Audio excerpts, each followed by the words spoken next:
नशे में धुत सचिन को रेणुका ने मारा थप्पड़, उगला बचपन का सच।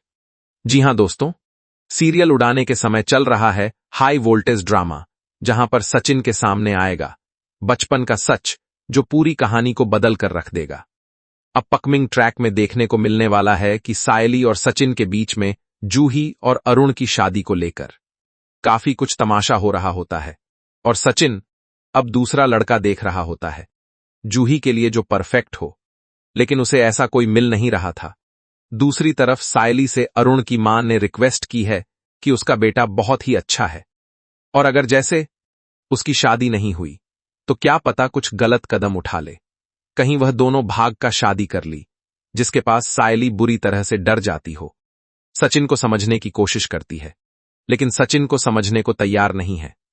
वह तो उल्टा है, सायली से ही काफी ज्यादा गुस्सा हो जाता है और कहता है कि आप मुझे कुछ नहीं सुना।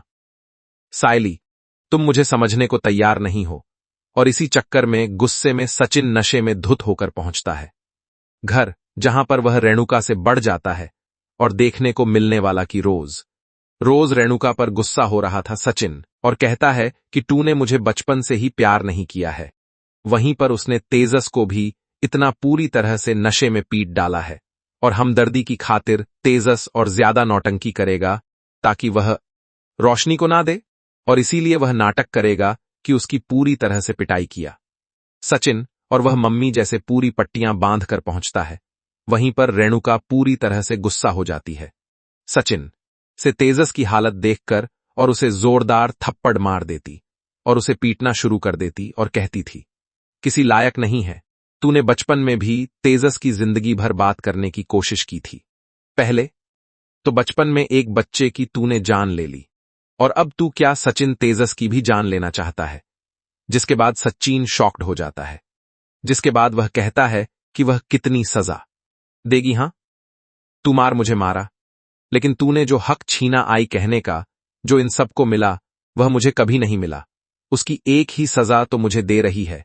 जिसके बाद देखने को मिलता है कि रेणुका कहती है कि तू मेरा बेटा कभी था ही नहीं, तुझे तो तेरे पापा उठाकर लेकर आए थे।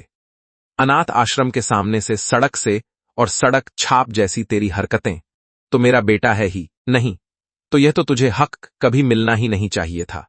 वह तो एक बार के लिए मैंने परेश के लिए तुझे अपना लिया था, लेकिन तूने साबित कर ही दिया, गंदी नाली का कीड़ा गंदी नाली का कीड़ा ही रहता है, खून ही गंदा है। जिसके बाद सचिन के होश उड़ जाते हैं, यह जानकर कि ऊपर इसका असली बेटा नहीं, और परेश की आंखों में आंसू आ जाते हैं। सभी इमोशनल हो जाते हैं। सचिन वहां से चला जाता है बिना कुछ कहे ही, और कहानी में फाइनली यह सच आएगा कि सचिन रेणुका और परेश का असली बेटा नहीं है। अब देखना दिलचस्प होगा कि यह खुलासा कहानी में कौन सा नया तूफान लेकर आता है।